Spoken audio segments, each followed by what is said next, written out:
Hey, Arshad, thank you for joining Burn the Ship. Burn the Ship is an entrepreneurial podcast where we would love to learn about your journey in your business, learn more about how you got where you are, and what things you did great, what things you messed up on. So I'm going to let you take this time right now to tell everybody what you do and how you got there. Thank you. Thank you very much. Pleasure being on the show and sharing my journey. Um, yeah, my background is I'm an engineer by education. Uh, done five startups on my fifth startup. So started my entrepreneurial journey around 17 years back. Left the corporate world. I was with IBM, working in a lot of positions for 8 years. So it was quite a jump. Did an MBA. Started five companies. And yeah, I think I have a lot of experience failing. That's the way I would put it.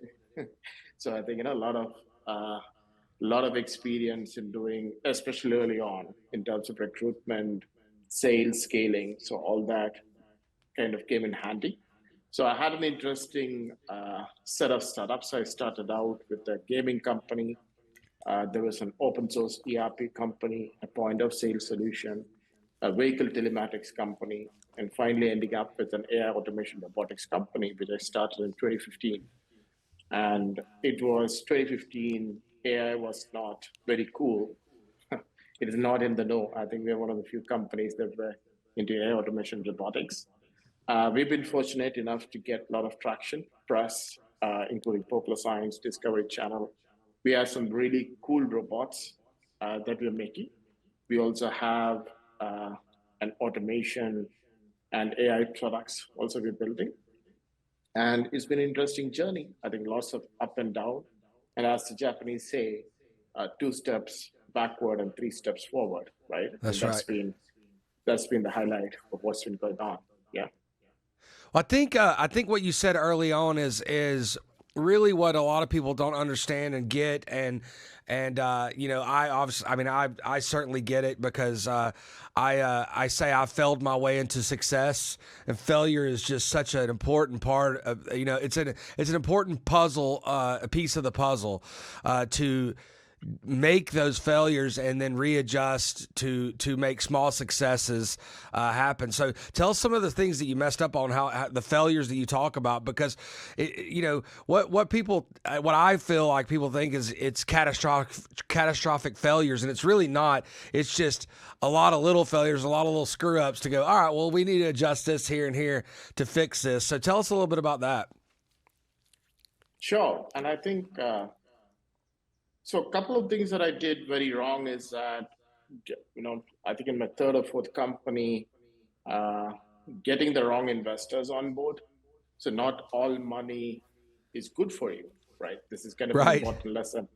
Not a lot of entrepreneurs realize you need to walk away from some kind of money which is going to come and bite you when your company scales. So that's one thing that definitely went wrong.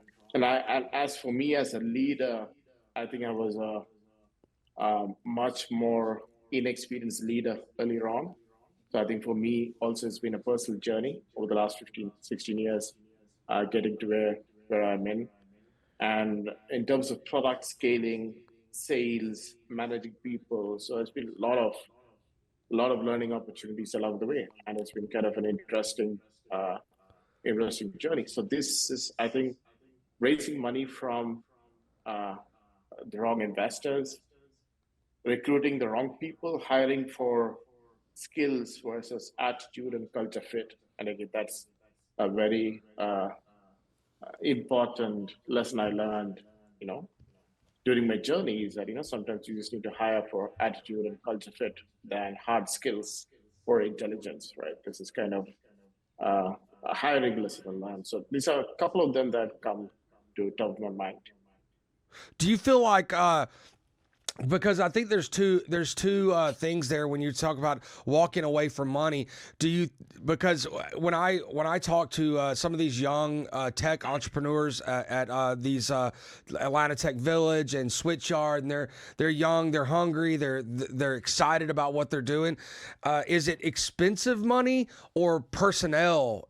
Or both? Like because I told a lot of people, these folks, I said, look, if you went out and got your first people, you got your first customers by yourself, the money gets less expensive.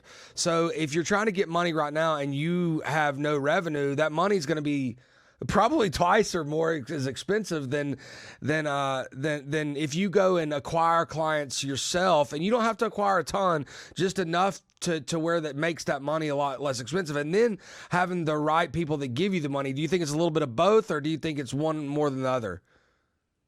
I think it's very well put. I think it's a little bit of both. And I think one analogy that I would like to take is that every entrepreneur kind of takes a lot of hitchhiking rides, and he needs to find the cheapest and easiest way of cash to get to the next destination, right? Sure. Entrepreneur is hitchhiking from A to B to C. And to your point, if you can optimize for both, we just need to be sure that we get money at the most favorable terms, and the person we're getting into, because an investor is somebody who's going to be attached with you along, on the Forever. hip for forever. So I think it's a pretty hard decision to make. So and most people don't realize that. I think it's a bit of both, and I think this is a very important lesson. And a lot of first-time entrepreneurs also celebrate fundraising. I think fundraising is, I don't think it's anything that you need to celebrate. It's just you're bringing on commitments. But And they do. you People raise, these days, people celebrate raising money all the time.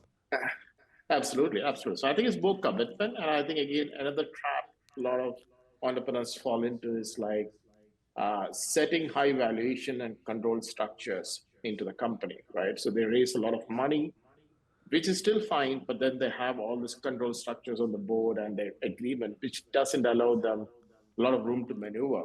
And this has happened to a lot of companies in 2021 when money was really cheap and people were getting funding left, right, and center, right? So these are things that people should be careful. I did make these mistakes. I think in my second and third startups, I did make some of this mistake. And yeah, and also figuring out the right mix, to your point, how to fund your startup. It can be through every startup is funded by cash flow. So those can be from pre-orders, distributors, sales, investors, right? So these are all cash. So you need to figure out the right mix. And then there is debt and equity. So some instances debt is better, sometimes equity is better. So I think you need the right mix of everything. What do you think that where do you go if you're talking to these young entrepreneurs? Where do you go to find the right person to give you the money? Who do you get in front of? I think it's a very tough question, and it also a lot depends on the entrepreneur, right? What does he or she wants to do 2-3 years down the line? I mean, is he gonna be is he going to take the company to so and so milestone? Does he want money? And again, one thing I always tell entrepreneurs is that you can either optimize for wealth or power/control. I mean, you need to choose, right? If you're optimizing for wealth, if your goal is to financially be well off, then you can take money from investors on those terms and grow the company, understanding well that you're going to lose control. But if you're optimizing for control, then I think you need to be very clear why you're doing it. So these are not usually possible to get both in a journey. And to be fair to the investors, I mean, a lot of time entrepreneurs change their mind. So, within a year, a couple of years, they take money and then they decide, I don't like this, I need more control. And that's when a lot of people get stuck. So I think you need to be very clear in your mind before you start what you're going to be. So even the people interacting with you understand how to deal with you, because otherwise you're going to make life difficult for people around you, including investors. So I think you need to be very clear as an entrepreneur, what do you want to optimize for in the growth? What is your milestone you're going to hit? And end of the day, investors are not your friends. Sure. It's their job to maximize capital. To make money. Generate return. So that needs to be very clearly understood, and once you get all this in your mind, I think most entrepreneurs should be fine. Sure. What kind of exciting new projects are you working on right now? So uh, we have several robot form factors coming out, including an autonomous rover. We have a humanoid coming down the line. I'm sure you're seeing a lot of humanoids in the news. So I think we were trying to get to the humanoid market very early on. We had a vision for creating a humanoid, I think 2 3 years back, and then we also have an interesting piece of education that we're doing. A lot of universities that have approached us to do a curriculum with them on a course. So To we have do a also what? kind of a curriculum. So it's like a degree program. So we kind of give credits to an engineering degree, and we do a engineering degree in the university, and we So kind of participate. kind of like crowdsourcing for credits. Yes, yes, but it's coming in from. I mean, we contribute 40%. The university contributes 60%. I think it's Sure. smart from the university because it's they're getting real world up to date syllabus plugged in, right? I think it's very smart, and they're sharing the fee. So I think this is something that we have started, which is kind of came out of the blue, and we have all the surveillance work coming out. So I think there's a lot of things coming in, and the whole AI space is a buzz. I think I don't know if you saw just very recently the GPT 4.0 that got released, right? The OpenAI's latest model. It is kind of going up in leaps and bounds, and that's creating abundant opportunities for companies like us. And this is a very interesting phase of growth we are in, I would say, because the pace of acceleration is so fast. Companies don't have 1 or 2 years to settle down and roll out a product. So in 3 months, 2 quarters, these new products coming out are making your business model obsolete. So you need to Sure. kind of pivot and figure out. And this is, I think, will be a hallmark. In the next couple of years, 3 years, that this is going to be a hallmark. And another thing is that I think the world and the economy are moving away from large corporation. I think in the future, almost every company will be a startup because I think the whole temping and freelancing and the whole industrialization, which incentivize people to come and work together, is getting reversed. So I think we are Sure. in a very interesting phase where we have a lot of technology adoption, new rules of economics, new rules of doing business, all coming together, and you need to be very, very fast and lean to kind of move forward in this environment. What are these humanoid robotics? What to what end? What do they do? What do they do for people? So I think the key concept of having a humanoid, I mean, a good way of thinking why create a humanoid Like, is is it that going to if you go get think my of, mail? What's it going to do?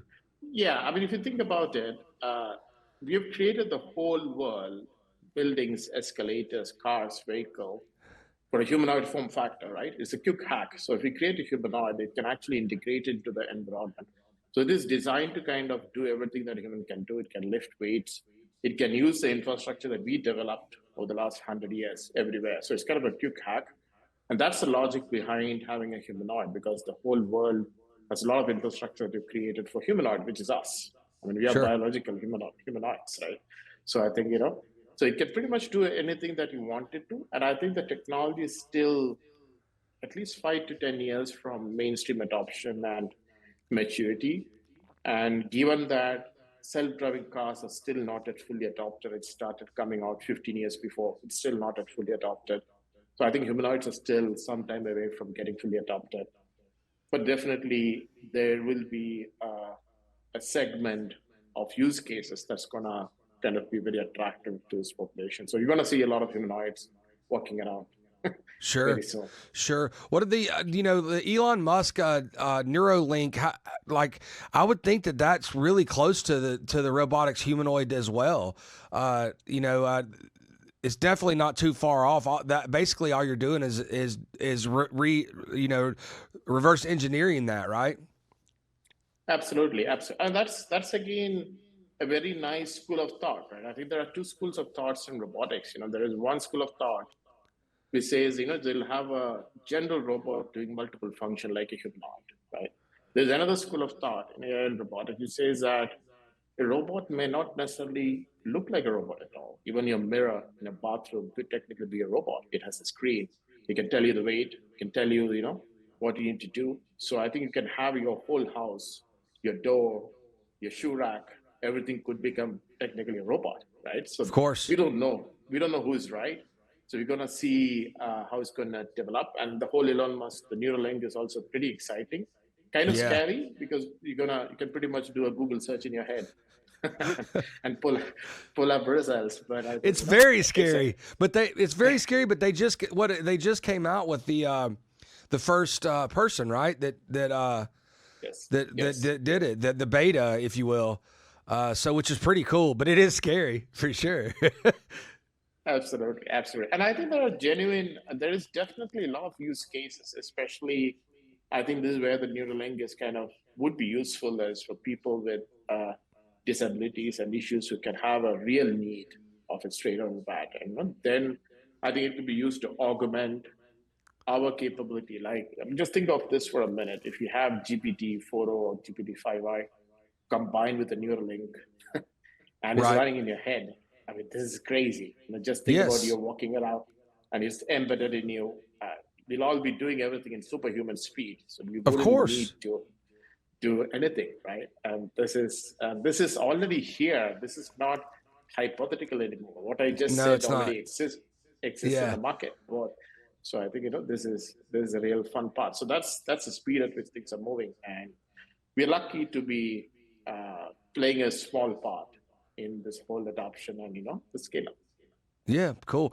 Well, look, Arshad, thank you for coming on. Like I said, it was going to be a quick. We could probably talk for 3 hours about this because I'm very interested in it. But other than that, please tell everybody how we can get a hold of you, websites, email addresses, phone numbers, whatever you wanna say out there. If you're looking for investors, how do we get a hold of you?